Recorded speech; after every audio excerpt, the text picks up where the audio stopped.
র্যাগিংয়ের ক্ষেত্রে কুষ্টিয়া ইসলামী বিশ্ববিদ্যালয় zero tolerance নীতি গ্রহণ করেছে বলে জানিয়েছেন উপাচার্য প্রফেসর ডক্টর নকিব মোহাম্মদ নসরুল্লাহ। সকালে বিশ্ববিদ্যালয়ের টিএসসিতে 2023-24 শিক্ষাবর্ষের নবীনবরণ অনুষ্ঠানে তিনি একথা বলেন। তিনি জানান, এজন্য বিশ্ববিদ্যালয়ে কমিটিও গঠন করা হয়েছে। এর মাধ্যমে শিক্ষার্থীদের সার্বিক নিরাপত্তা দিতে বিশ্ববিদ্যালয় কর্তৃপক্ষ সর্বোচ্চ চেষ্টা করবে।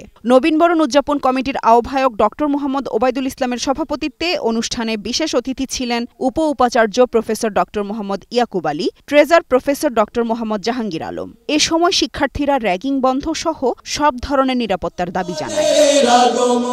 কোনো র্যাগিং থাকবে না, র্যাগিং এর প্রতি আমাদের জিরো টলারেন্স। এবং আমরা আগে যে র্যাগিংটা দেখেছেন সাথে সাথে অ্যাকশনে আমরা গিয়েছি, আমরা অবশ্যই অ্যাকশনে যাব।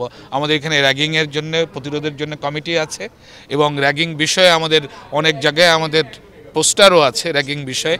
এবং এটি যেহেতু কিছুদিন জন্য আন্দোলনের জন্য একটি ছিল, আমরা সব জায়গায় কমপ্লেইন বক্স করব যাতে তারা নির্বিঘ্নে সেখানে দিয়ে যায় এবং আমরা সেই হিসেবে যাতে তারা ভয় না পায়। সবাই এই বিশ্ববিদ্যালয়ের র্যাগিং এবং সেক্সুয়াল অ্যাসাল্টের বিরুদ্ধে সাংঘাতিক জিরো টলারেন্স নিয়ে কাজ করছে এবং ড্রাগ আদার্স যে এই চর্চা এর বিরুদ্ধেও তারা কাজ করছে।